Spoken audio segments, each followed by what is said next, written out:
Pemirsa, 3 mobil polisi dibakar massa saat menangkap seorang pelaku penyerobotan lahan dan kepemilikan senjata api. Massa tidak terima, terlapor ditangkap dan langsung membakar mobil.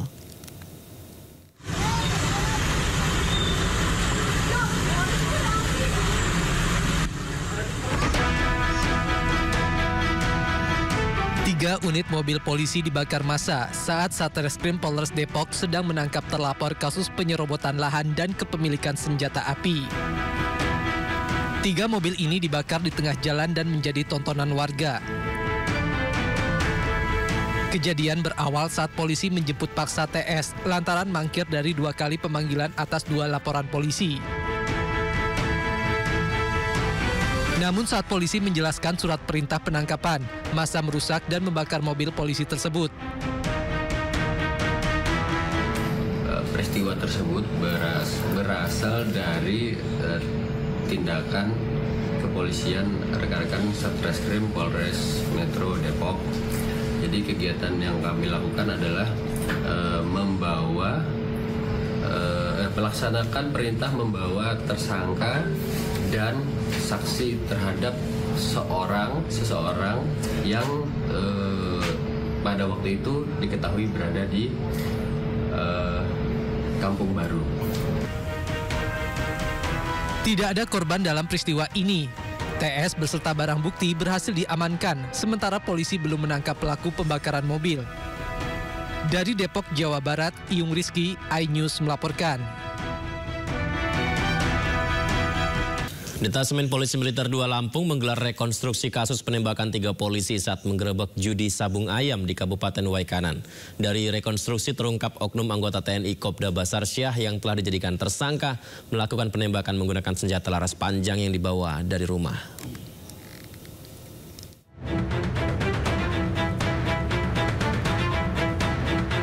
Tim penyidik Detasemen Polisi Militer 2 Lampung menggelar rekonstruksi kasus gugurnya 3 polisi saat menggerebek judi sabung ayam di Desa Karangmanik, Kecamatan Negara Batin, Kabupaten Waikanan pada Kamis 17 April 2025. Rekonstruksi digelar di lapangan Satuan Logistik Korem 043 Garuda Hitam dengan menghadirkan tersangka penembakan Kopda Basarsyah, tersangka perjudian Peltu Lubis dan Aibtu Kapri Sucipto. Total adegan yang direka ulang mencapai 71 adegan, mulai dari tersangka berangkat dari rumah hingga tersangka membuang senjata api di dekat rawa-rawa. Dari reka adegan ke-43, korban yang pertama ditembak oleh pelaku yakni Aibda Anumerta Petrus Aprianto saat di pinggir jalan akan mendekati pelaku. Kemudian AKP Anumerta Lucianto yang juga berada di pinggir jalan di reka adegan ke-48. Lalu Pribtu Anumerta, M. Galip Surya, dan adegan ke-54 di dalam kebun singkong. Sementara usai rekonstruksi, kuasa hukum keluarga para korban menyatakan tidak puas atas rekonstruksi yang dilakukan.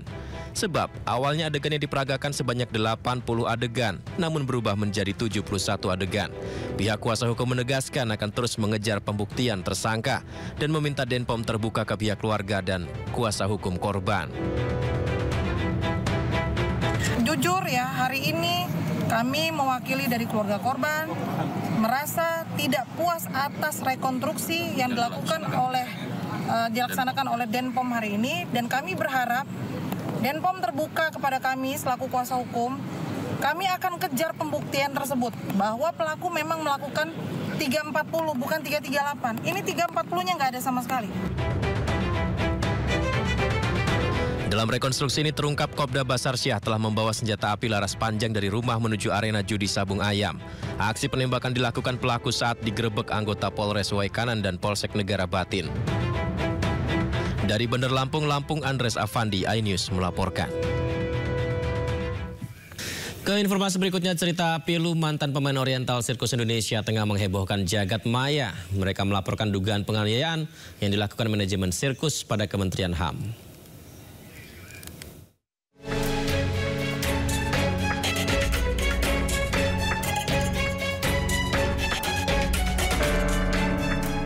Sejumlah foto pemain sirkus Oriental Indonesia yang diambil sekitar tahun 70-an hingga tahun 80-an saat ini beredar di masyarakat. Foto-foto ini diambil saat sejumlah pemain melakukan atraksi sirkus di beberapa kesempatan.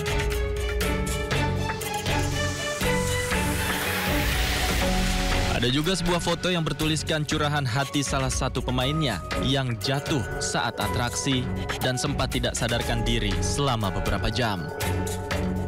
Itu saya main terapis akrobatik di udara itu, saya jatuh pada saat siung. Ternyata saya patah tulang belakang. Saya disetrumin, Pak. Di badan saya, kalau saya disetrumin sampai saya jatuh lemes. Akhirnya dipasung, Pak, selama 2 minggu. Sebelumnya, kisah pilu diceritakan oleh sejumlah mantan pemain Oriental Sirkus Indonesia Taman Safari saat bertemu dengan Wakil Menteri HAM Mugianto di kantor Kementerian HAM. Salah satunya adalah Ida. Ia bergabung dengan Oriental Sirkus Indonesia karena dibawa orang tuanya sejak usia 5 tahun pada tahun 1976. Ida bercerita, dirinya kerap disiksa dan dipukul dalam latihan akrobatik hingga akhirnya mengalami patah tulang belakang. Seperti dipukulin gitu, dipukulin kalau ada salah apa sedikit dipukul gitu. Tahun 76 itu Ibu Ida umur berapa? Sekitar 5 tahun, sekitar kurang lebih. Nah, terus pada tahun 89 akhir, pada saat itu saya main terapis akrobatik di udara itu, saya jatuh pada saat siung tahun 89. Nah, setelah saya jatuh itu, saya nggak langsung dibawa ke rumah sakit. Jadi saya masih istilahnya cuma dirawat di dalam, cukup lama lah di situ saya dirawat. Karena mereka juga nggak tahu saya kenapa. Pokoknya intinya saya cuma dibantu, dipijit sama teman gitu ya. Jadi sementara itu melalui Wakil Menteri HAM, pihaknya akan koordinasi dengan pihak terkait yang diduga terlibat dalam tindak kekerasan. Statement langsung dari mereka yang menjadi korban dari peristiwa peristiwa kekerasan yang bisa jadi peristiwa pelanggaran hak asasi manusia. Jadi kami dengarkan dari mereka ada kemungkinan banyak sekali tindak pidana yang terjadi di sana, banyak kekerasannya. Ada aspek-aspek yang penting juga yang mungkin orang tidak pikirkan, itu soal identitas mereka. Jika terbukti ada indikasi pelanggaran HAM yang dilakukan pihak Taman Safari, Kementerian HAM berjanji akan menindaklanjuti sesuai dengan hukum yang berlaku. Tim Liputan iNews melaporkan. Skuad Timnas Indonesia U17 beserta ofisial tiba di tanah air usai menjalani kejuaraan Piala Asia U17. Meski langkah Garuda Muda terhenti, namun anak asuhan Nova Arianto berhasil mengamankan 1 tiket ke Piala Dunia U17 2025 di Qatar. Pak Manajer. Salam.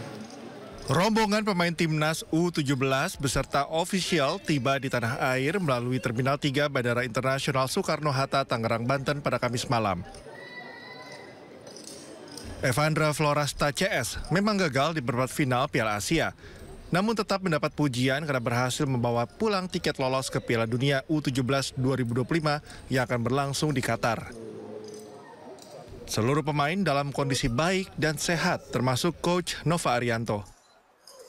Manajer Timnas Indonesia U17 mengucapkan terima kasih atas support seluruh masyarakat Indonesia dan memohon maaf karena langkah Garuda Muda harus terhenti. Target yang diberikan kan tercapai semuanya, ya. Hanya memang kita langkah kita di Piala Asia aja. Tapi paling tidak begini, sekarang di setiap kelompok umur Indonesia sudah menetapkan target selalu wajib ikut Piala Asia agar kita sudah terbiasa main di sana. Kemarin ketika lolos Piala Dunia, suasana Rogandi bisa digambarin nggak sih Pak Manajer? Alhamdulillah lah, semua kan ada juga di medsos. Ya. Sementara Nova Arianto, pelatih Timnas Indonesia U17 mengatakan anak asuhnya akan beristirahat selama 2 bulan. Ia pun mengingatkan kepada anak asuhnya agar tetap fokus menghadapi laga-laga mendatang. Ya, rencana kita akan libur sekitar 2 bulan sambil menunggu setelah ini kita akan laporkan ke Piala Dunia dan kita lihat kita akan mulai, tapi kalau sesuai dengan roadmap kita akan mulai di bulan Juli kita mulai. Untuk persiapan Piala Dunia U17 nanti tentunya menjadi prioritas Garuda Muda dan akan tampil maksimal demi mengharumkan nama bangsa. Dari Tangerang, Banten, Hasnugara, iNews melaporkan.